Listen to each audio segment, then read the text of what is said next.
We are in Dhanushkodi. Kadapa man and Kerala man. Kadapa man and Kerala man. So guys, I'll see you again. Subscribe. Hello guys, అందరికీ నమస్తే. Welcome back to my channel. ఇప్పుడు మనం రామేశ్వరం నుంచి ఒక 19 kilometres దూరంలో ధనుష్కోడి అనే place ఉంది. అది ఇండియాకి end point, last point of India అంట. అక్కడికి వెళ్తున్నాము. ఒకప్పుడు శ్రీరాముడు అక్కడి నుంచే రామసేతు కట్టి శ్రీలంకకు వెళ్ళి యుద్ధం చేశారంట.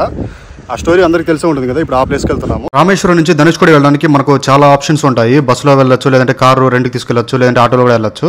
నేనైతే ఒక షేర్ ఆటో మాట్లాడుకున్నాను. దాంట్లో ఒక ముగ్గురు మలయాళీలు తగిలారు, మంచి fun కంటెంట్లు.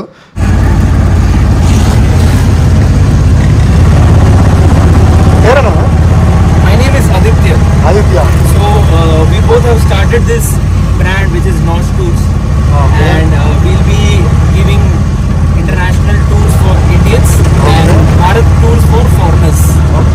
And the most special thing about our brand is we'll be offering lowest flights guaranteed with lowest cost hotels, visas, and everything at no cost EMI.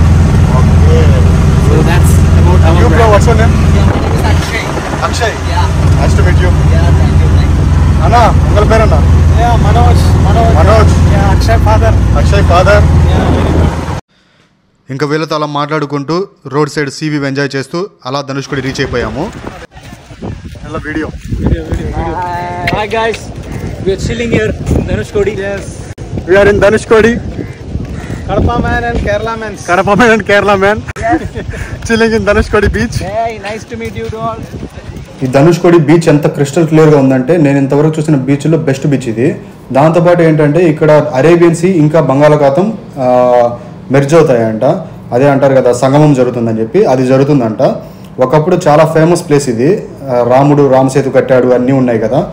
1964లో ఏం జరిగిందంటే ఒక పెద్ద సునామీ వచ్చి మొత్తం ఈ టౌన్ అంతా డిస్ట్రాయ్ చేసింది, నాశనం చేసిందంట. అప్పటి నుంచి ఇండియన్ గవర్నమెంట్ ఏం చేసిందంటే ఈ ప్లేస్లో ఉండేదానికి మనుషులకి మంచిది కాదు అని చెప్పి ప్లేస్ మొత్తం ఖాళీ చేపించేసిందంట. అప్పటి నుంచి ఇది జస్ట్ ఒక టూరిస్ట్ అట్రాక్షన్ మాత్రమే అయిపోయింది.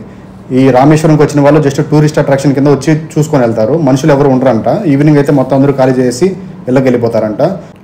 ఈ ధనుష్కోడి నుంచి వచ్చే దారిలో మనకు ఒక పాత రైల్వే స్టేషన్ కనిపిస్తుంది. ఒకప్పుడు ఇది ధనుష్కోడి రైల్వే స్టేషన్ అంట. ఈ సునామీ వల్ల ఏమైందంటే అది కూడా డ్యామేజ్ అయిపోయింది. ఈ రైల్వే స్టేషన్ దగ్గర ఒక హనుమంతుడి టెంపుల్ ఉంటుంది. ఆ టెంపుల్లో దర్శనం చేసుకోండి ఒకవేళ మీరు వెళ్తే. నేనైతే వెళ్ళి దర్శనం చేసుకున్నాను. దాని పక్కనే మనకు కొన్ని అమ్ముతూ ఉంటారు, లైక్ శంఖాలు ఇవన్నీ అమ్ముతూ ఉంటారు. అవి మీరు ఏమైనా కొనాలంటే కొనుక్కోండి, లేదంటే మీ ఇష్టం. ఆ రైల్వే స్టేషన్ కొద్దిగా వెనక పక్క ఒక రాముని గుడి ఉంటుంది. వెనక పక్క ఆ గుడిలోకి వెళ్ళారంటే ఒక చిన్న నెమలు ఉంటుంది. ఆ నెమలు ఎక్కడి నుంచి ఎవరు తెచ్చిపెట్టారో తెలియదు, కానీ ఆ నెమలు మాత్రం ఎప్పుడు అక్కడే ఉంటుంది. ఈ ధనుష్కోడి నుంచి రిటర్న్ వచ్చేటప్పుడు మనకు కోదండరామర్ టెంపుల్ అని చెప్పి ఒక టెంపుల్ కనిపిస్తుంది. ఈ టెంపుల్కి చాలా ప్రత్యేకత ఉంది. ఎందుకంటే రాముడు రావణాసురుని చంపిన తర్వాత విభీషణుడిని, రావణుడు తమ్ముడిని రాజుగా పట్టాభిషేకం చేస్తాడు శ్రీలంకకి. అది ఇదే ప్లేస్లో చేశాడంట. Thank you. So it was really nice, like you having with us. We enjoyed, though you did not go to much of the places because of us. No, nothing but like still that. We enjoyed that talk and that rock and everything. I enjoyed a lot. Yeah. I enjoyed life with you guys. Thank you guys. So guys, I'll see you again. Subscribe. He is the most rocking guy. Thank You'll you. ever see the town. Thank you. Subscribe his YouTube channel.